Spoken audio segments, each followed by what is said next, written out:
The vast darkness of space lit up as three Imperial scout ships dropped out of hyperspace near the edges of an unexplored solar system. Their sleek, crystalline hulls reflected the distant starlight as they moved silently through the void. The lead ship's commander, a tall being made of pure energy, watched the readings with growing interest. Another primitive system, the commander thought, until something caught his attention. Radio waves. Complex ones, not the usual random emissions from a developing world, but organized signals reaching out into space. Back in the Imperial High Command's central chamber, the discovery sparked a debate. The massive room, with its towering ceilings and holographic displays, hosted the Empire's most powerful leaders. They had ruled the galaxy for 10,000 years, treating all other species as either servants or subjects. These humans spoke High Commander Vale, his energy form pulsing with disdain. They're still using biological bodies. Primitive, not worth our time. But Junior Commander Reed disagreed. He had studied the intercepted signals more carefully. They're advancing faster than any species we've encountered. Their technology doubles every few years. They've already mastered nuclear fusion and are experimenting with quantum computing. The debate might have continued, but then Earth made the Empire's decision for them. The humans launched their first interstellar military expedition. The Earthship Defender emerged from Earth's solar system under the command of James Miller. Unlike the crystalline Imperial ships, the Defender was built like a fortress. Its dark hull absorbed radar, and its shape confused sensors. The Empire's observers couldn't make sense of its design. It seemed to break all their rules of spacecraft architecture. What kind of beings would build such an ugly ship? The Imperial observers wondered. They didn't understand that humans built for function, not beauty. Commander Miller stood on his bridge, looking at the stars through the main viewport. He didn't know the Empire was watching, but he had insisted on building the Defender ready for combat. Humanity didn't survive this long by being unprepared, he often said. The Empire made its first mistake when it sent a small fleet to observe the Defender. 3 Imperial ships, each 5 times the size of the human vessel, approached with their weapons powered down. They expected the primitive humans to be amazed by their superior technology. Instead, Commander Miller saw 3 unknown ships approaching with active targeting sensors. He didn't wait to find out their intentions. The Defender's defense systems activated automatically. What happened next shocked the Imperial fleet. The human ship fired something they had never seen before. Simple metal projectiles, accelerated to near-light speed. The Empire's shields, designed to stop energy weapons, failed completely. 1 Imperial ship exploded before they even realized they were under attack. The survivors fled back to Imperial space, their ships damaged by a primitive weapon they had never considered possible. The Empire had made its second mistake. They had survived to report back. In the High Command chamber, the mood changed from disdain to anger. These primitives dare to attack Imperial ships. They must be taught their place. Only Junior Commander Reed remained quiet, studying the battle recordings. He noticed something that worried him deeply. The human ship had fired without warning, without hesitation, and with deadly accuracy. This suggested that humans were either naturally aggressive or, more worryingly, had developed their military technology expecting to meet hostile aliens. The Empire prepared for what they thought would be a simple subjugation mission. They didn't realize that humans had been preparing for this moment for centuries, through countless books, movies, and war games. While the Empire had grown comfortable in its power, humanity had been imagining and planning for this exact scenario. As the Imperial fleet gathered, Commander Miller sent a simple message back to Earth. First contact made. Hostile forces confirmed. Returning with data. Prepare for war. The Empire was about to learn why humans had survived countless disasters, wars, and challenges on their home planet. They were about to discover that the true primitives were those who had forgotten how to adapt, how to fight, and how to survive against all odds. The first shots had been fired. The war was about to begin. and the galaxy would never be the same. The Imperial diplomatic vessel Star's Grace arrived at Earth's orbit with all the grandeur its makers could muster. Its hull shimmered with colors no human eye had seen before, a display meant to awe primitive species into submission.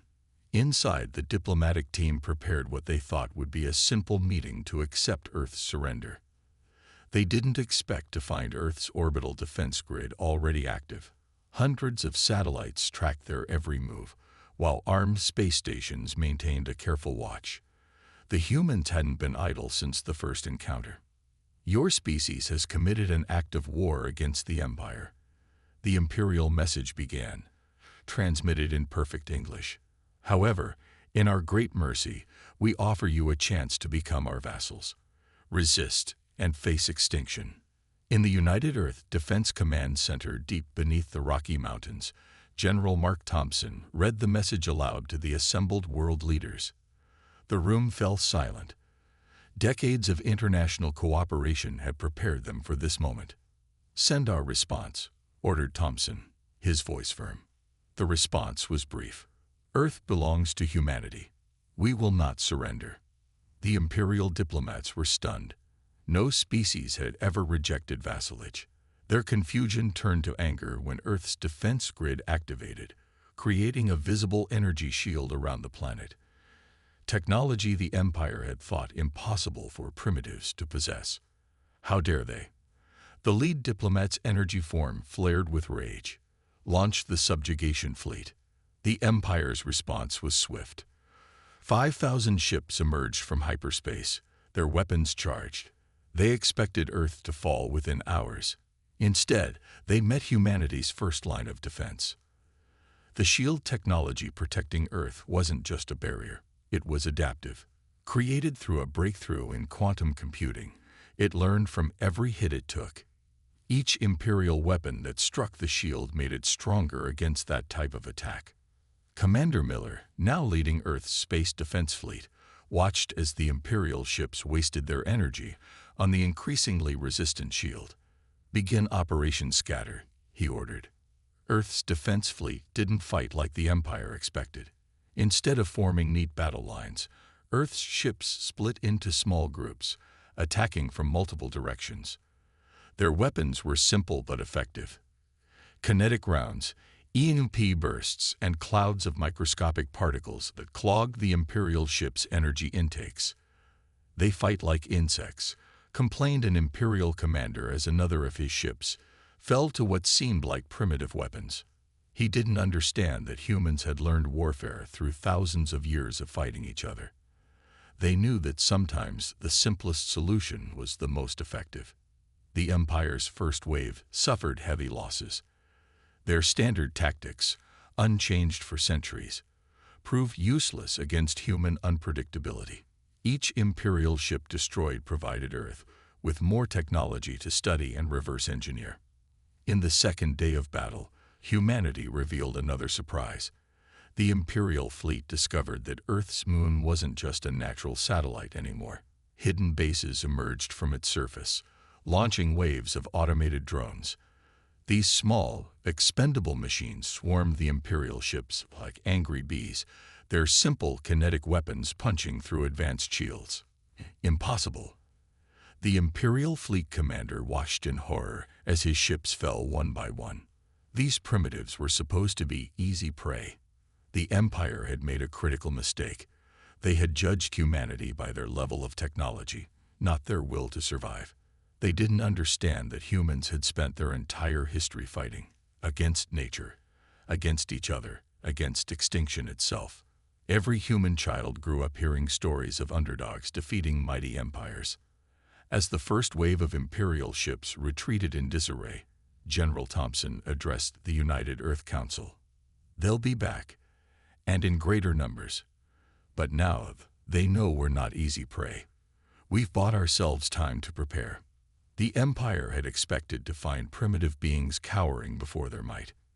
Instead, they found a species that had turned their own moon into a fortress, that had developed shields that could learn, and that fought with the desperate creativity of beings who had always known they might someday face this challenge. The first battle was over. Earth had stood its ground. But everyone knew this was just the beginning. The real war was about to start, and humanity was ready to show the galaxy why they had survived everything their harsh world had thrown at them. The Empire was about to learn why humans had become the apex predator of their world, not through superior strength or speed, but through their relentless drive to survive and win at any cost. The Imperial High Command Central Chamber had never been so quiet. The massive holographic display showed the devastating results of their first assault on Earth. Over 2,000 ships lost, with nothing to show for it. The energy beings that made up the Empire's leadership flickered with confusion and rage. "How?" demanded High Commander Vale, his form pulsing with angry red light. "How did these biological creatures defeat our finest ships?" The answer came from their tactical analysis.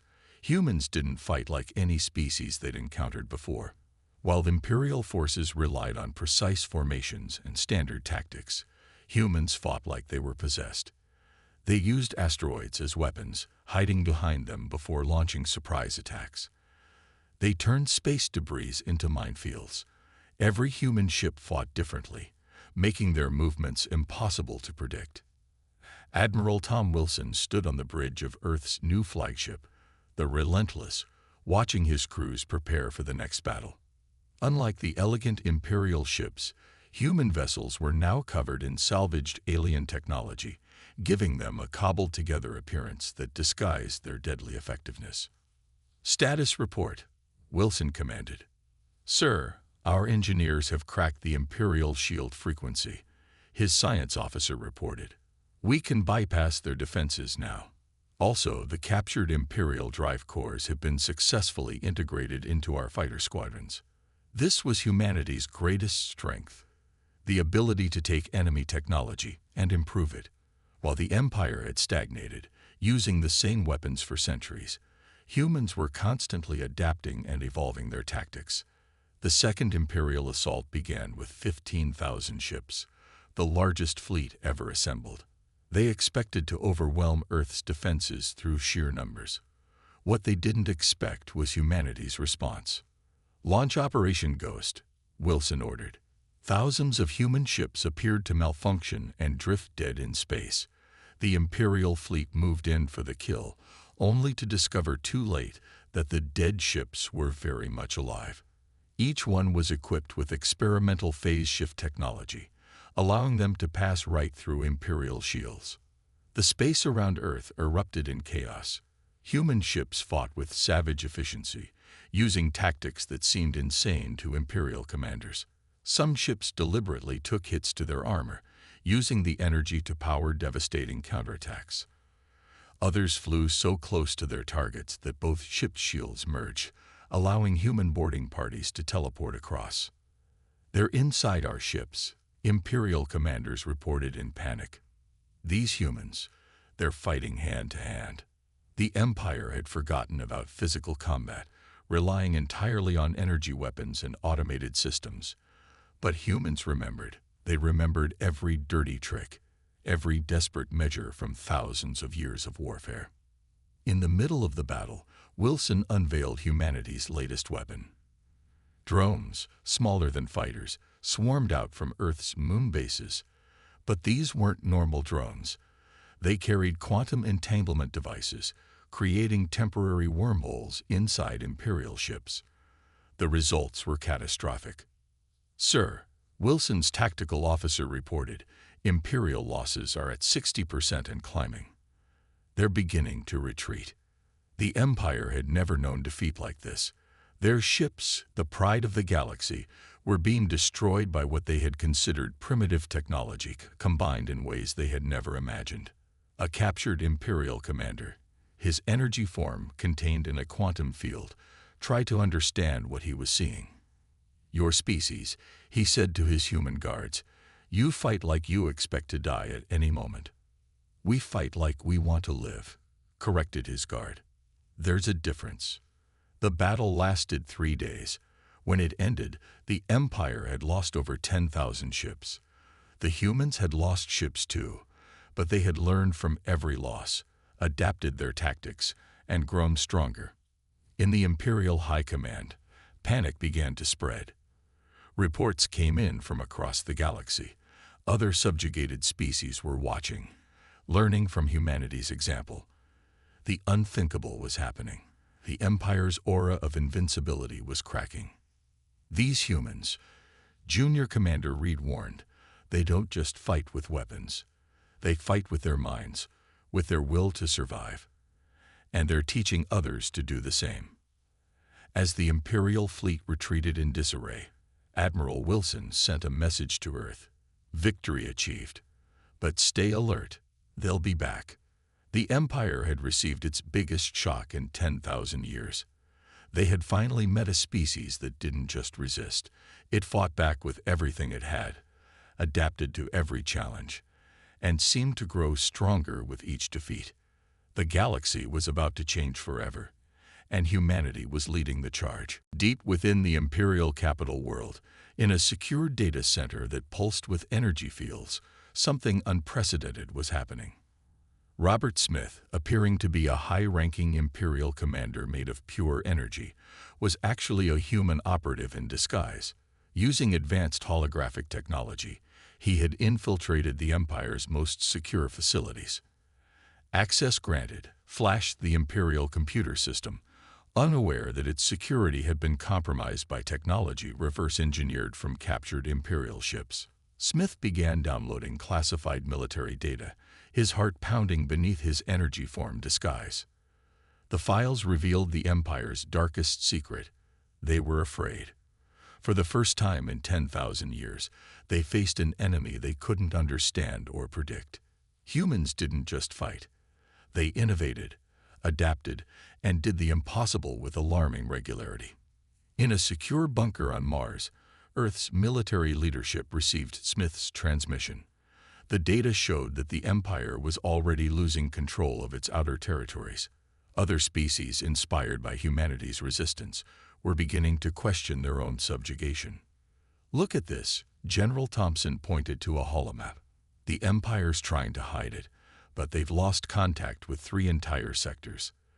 Their subject species are rising up, using our tactics." The Empire's carefully maintained image of invincibility was shattering. Reports spread through the galaxy of human ships appearing from nowhere, teaching rebel groups how to fight back. The Empire's standardized responses proved useless against guerrilla warfare tactics they had never encountered before. But the most shocking revelation came from the Empire's own research division. Their analysis showed that humans were advancing their technology at an exponential rate. Every captured Imperial ship, every destroyed weapon, provided new data for Earth scientists to study and improve upon. "They're not just copying our technology," an Imperial scientist reported in panic. "They're making it better. They're combining it with their own innovations in ways we never considered possible." The Empire's leadership watched in horror as human ships began appearing with hybrid technology. Imperial energy weapons mounted on human-designed stealth hulls, quantum shields powered by fusion reactors, and targeting systems that combined alien precision with human unpredictability. Smith's next transmission contained tactical data that changed everything. The Empire was preparing a massive assault on Earth, gathering ships from across the galaxy. But in doing so, they had left many of their worlds vulnerable. Admiral Wilson saw the opportunity immediately. "They expect us to stay on the defensive," he told his fleet commanders. "So we'll do what they least expect. We'll attack." Earth launched its first major offensive. While the Empire gathered its forces for a direct assault, human ships appeared in supposedly secure systems, striking at supply lines and communication hubs. They didn't try to hold territory. They hit hard and vanished before the Empire could respond. "These humans," an Imperial commander reported, "they're not fighting for conquest. They're fighting to break our control. And worse, they're showing others how to do the same." The Empire tried to suppress the information, but it was too late. Throughout the galaxy, their subject species had seen something they had never witnessed before. The Empire could be defeated. The supposedly primitive humans had proved it. In the Imperial High Command, panic turned to desperation. Their carefully maintained order was collapsing. Some of their most advanced worlds were now demanding independence, emboldened by humanity's example. "We must warn everyone," an imperial elder declared. "These humans, they're not just dangerous because of their weapons. They're dangerous because they make others believe resistance is possible." Smith's final transmission before his extraction was brief but powerful. "The Empire's greatest weapon was fear. We show 'em the galaxy they don't need to be afraid anymore." As the news spread, the Empire faced a terrible choice: continue a war they might lose, or accept that their age of absolute power was ending. Either way, the galaxy would never be the same. Back on Earth, Admiral Wilson watched as reports came in of more systems declaring independence. "The Empire thought they could break us," he said to his staff. "Instead, we've shown the galaxy how to break them." The warning had been delivered, not just to the Empire, but to the entire galaxy. Humanity had arrived, and they were changing all the rules. Hidden beneath the surface of Europa, Jupiter's ice-covered moon, Earth's greatest secret weapon was about to be unveiled. In a massive underground facility, scientists and military personnel gathered around a quantum computer core unlike anything the galaxy had ever seen.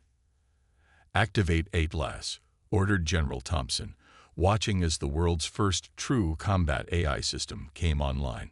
Unlike the Empire's rigid, predictable computer systems, Atlas had been designed to think like a human, unpredictably, creatively, and with the ability to learn from every encounter. In orbit above Earth, Admiral Wilson watched as his fleet's ships were integrated with Atlas. Each vessel now had a piece of the AI, allowing it to react at speeds no organic pilot could match, while still maintaining human unpredictability. "All ships report ready," his communications officer announced. Atlas integration complete. The Empire had gathered its largest fleet yet, 50,000 ships from every corner of their territory. They expected to face the same guerrilla tactics humans had used before. They weren't prepared for what came next. "Begin Operation Thunderstrike," Wilson commanded. The human fleet moved in perfect coordination, yet each ship followed a different, unpredictable pattern. Atlas controlled their movements with both machine precision and human creativity. Imperial targeting systems couldn't keep up with the constantly changing formations. Impossible. An Imperial commander shouted as his ship's weapons missed again and again. No biological species can move with such precision. But the humans weren't just relying on Atlas. They had another surprise ready. Each human ship now carried what they called reality bombs, weapons that temporarily distorted space-time, created using a combination of Imperial technology and human theoretical physics. When the first reality bomb detonated, it created a sphere of chaos in space. Imperial ships found their energy weapons bending back on themselves. Their shields flickered and failed as the laws of physics temporarily rewrote themselves. "They're breaking the fundamental rules of space," Imperial scientists reported in panic. How can they do this? Why would they even think to try? The answer was simple. Humans had always pushed boundaries. While the Empire had settled into comfortable technological stagnation, humans had never stopped asking, what if? Atlas coordinated the attack perfectly, predicting where Imperial ships would retreat and laying traps with mathematical precision. But it also incorporated random elements in its strategy, making it impossible for the Empire to adapt. The battle reached its peak when human ships penetrated the Empire's defense lines around their closest core world, a planet they had held for 5,000 years. The Imperial defenders watched in horror as reality bombs created corridors through their supposedly impenetrable defenses. Multiple breaches detected, Imperial commanders reported. "They're targeting our quantum communication hubs." Without their quantum communications, the Empire's carefully coordinated fleet fell into chaos. Each ship tried to fight independently, but they had no protocols for this. They had always relied on central coordination. Atlas, meanwhile, adapted to every change in the battle. It learned from every shot fired, every maneuver made. The AI shared this knowledge instantly across the human fleet, making each ship more effective as the battle continued. "Sir," Wilson's tactical officer reported, "Imperial forces are retreating from the core world. We've done it. We've taken one of their primary planets." The Empire had lost not just a battle, but one of their most important worlds. The psychological impact was devastating. Their own technology, which they had thought perfect, had been turned against them in ways they had never imagined possible. In the aftermath, as human ships secured their position around the captured world, Wilson received a message from Earth. General Thompson's words were brief but historic. "The tide has turned. The Empire now knows they can lose everything." Atlas continued to evolve, learning from each engagement. The AI developed strategies that combined machine efficiency with human ingenuity in ways that terrified Imperial tacticians. They had no defense against an enemy that could think faster than their computers, but more creatively than their commanders. The Empire's perfect order was crumbling, defeated by humanity's combination of advanced AI and unconventional thinking. They had never imagined that their greatest defeat would come not from superior force, but from superior adaptability and creativity. The war had reached its turning point, and the galaxy watched in awe as humanity showed what happened when determination met innovation. The Imperial capital world shook with unprecedented chaos. For the first time in 10,000 years, protests filled its crystal streets. Energy beings of different species gathered in masses, their forms flickering with colors of rebellion. Inside the Imperial High Command, the leadership faced a crisis they had never imagined. Reports flooded in from across the galaxy. Entire sectors were declaring independence. Not just declaring it, but fighting for it using human tactics and technology. "The Centauri systems have broken away," reported a frantic commander. "They're using modified human weapons. The Orion Arm is in full revolt. We've lost contact with the outer rings completely." The Empire's perfect order was shattering. Species that had been obedient servants for millennia now saw a different path, shown to them by humanity's successful resistance. Admiral Wilson stood on the bridge of his flagship, watching as another Imperial fleet approached, not to fight, but to surrender. The scene repeated across human-controlled space as more Imperial ships defected, their crews choosing freedom over servitude. "We accept your surrender," Wilson transmitted to each approaching vessel. "Your crews will be treated with respect." This policy of mercy towards surrendering forces had shocked the Empire more than any weapon. They had expected humans to be savage, to destroy any enemy they could. Instead, humans showed that strength could come with compassion. The Empire's military doctrine, unchanged for thousands of years, crumbled in the face of human innovation. Their rigid hierarchy couldn't adapt to the rapid changes happening across the galaxy. Every attempt to restore order just created more chaos. "Look at this," General Thompson said, pointing to a galactic map in Earth's command center. "The Empire's trying to maintain control through their traditional methods, overwhelming force, strict protocols. But their subject species have learned our ways of fighting. They're using guerrilla tactics, hit-and-run strikes, adaptive strategies. The Empire's own technology was being turned against them. Rebel forces, taught by human advisors, used Imperial communication networks to coordinate their attacks. Ships built to Imperial specifications were modified with human innovations, making them deadlier and more unpredictable. In a desperate move, the Empire attempted to isolate rebellious sectors by shutting down hyperspace routes. But humans had already taught their allies how to navigate without traditional lanes, using quantum entanglement principles the Empire had never considered. "They're not just fighting us anymore," an Imperial elder realized too late. "They're fighting the very idea of empire itself, and they're winning." The final blow to Imperial unity came when several elite Imperial commanders publicly defected to the human side. Their message spread across the galaxy. "We've seen a better way. The age of absolute rule is over." Earth's diplomats worked tirelessly, helping former Imperial worlds transition to independence. Humans taught them not just how to fight, but how to govern themselves, how to build alliances based on mutual respect rather than force. "Your species," a former Imperial commander said to Wilson, "you could have conquered us all. Why didn't you?" Wilson's answer reflected humanity's growth. "Because we know that real strength comes from working together, not ruling over others." The Empire's breakup accelerated. Worlds that had been bitter enemies under Imperial rule now formed their own alliances, inspired by Earth's example. Trade routes reopened, but now they carried ideas and innovations along with goods. In the Imperial capital, the ruling council faced reality. Their perfect system, maintained through force and fear for 10,000 years, had been undone in less than a decade by a species they had dismissed as primitive. "We should have seen it," Junior Commander Reed, now a leading voice for reform, told the council. Their strength wasn't in their weapons. It was in their ability to inspire others to be better, to be free.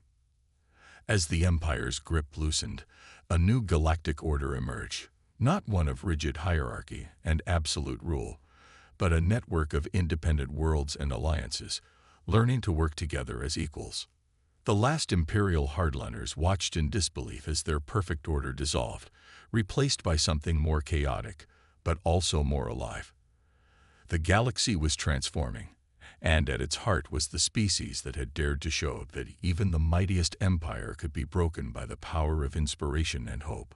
Humanity had not just won a war, they had changed the very nature of galactic civilization. The Grand Hall of the newly formed Galactic Council looked nothing like the old Imperial Chamber. Instead of rigid hierarchies and golden thrones, representatives from hundreds of species sat in a circular arrangement, symbolizing their equality. Among them, human delegates sat quietly, watching the historic moment unfold. The last official act of the fallen empire was being broadcast across the galaxy. Their warning, meant to be a deterrent, instead became a testament to humanity's impact. "Let all species know, humans are not to be underestimated. They do not fight like civilized beings. They adapt. They innovate. They transform defeat into victory. Most dangerous of all, they teach others to do the same.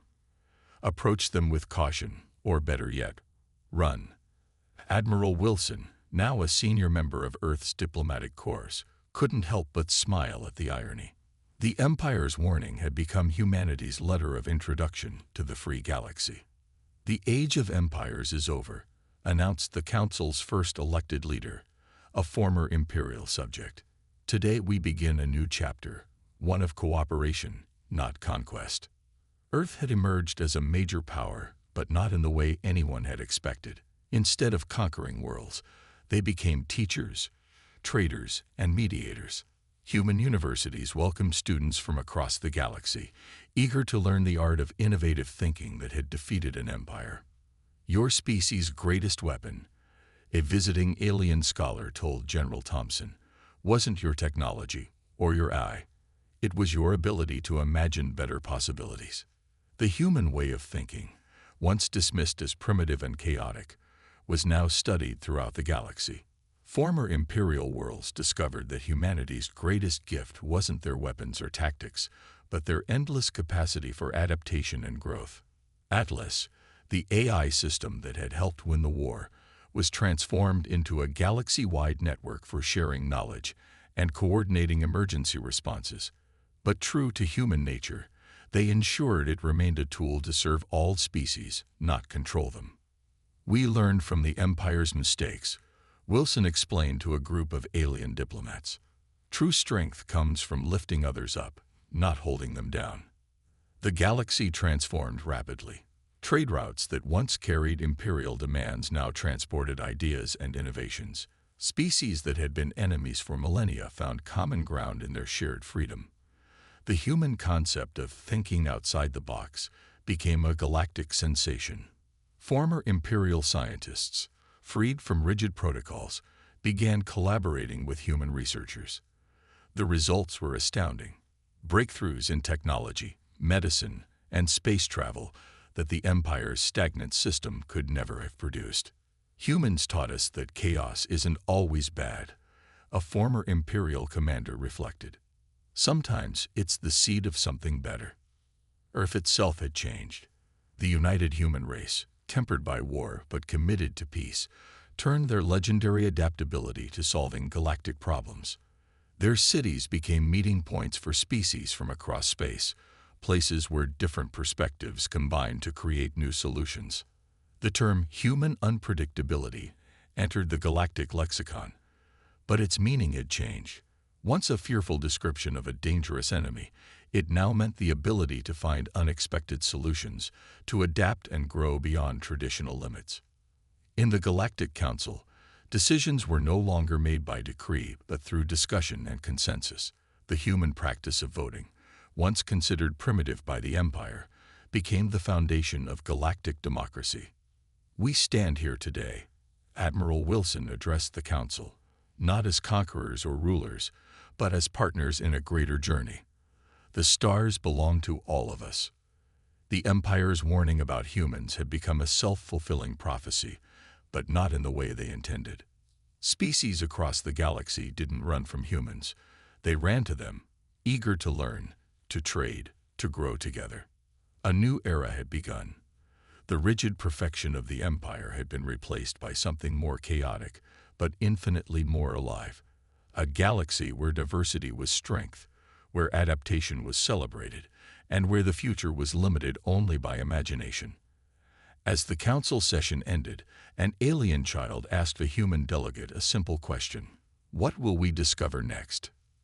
The human smiled, giving the answer that best expressed their species' spirit: "Whatever we can imagine, and then some things we haven't imagined yet."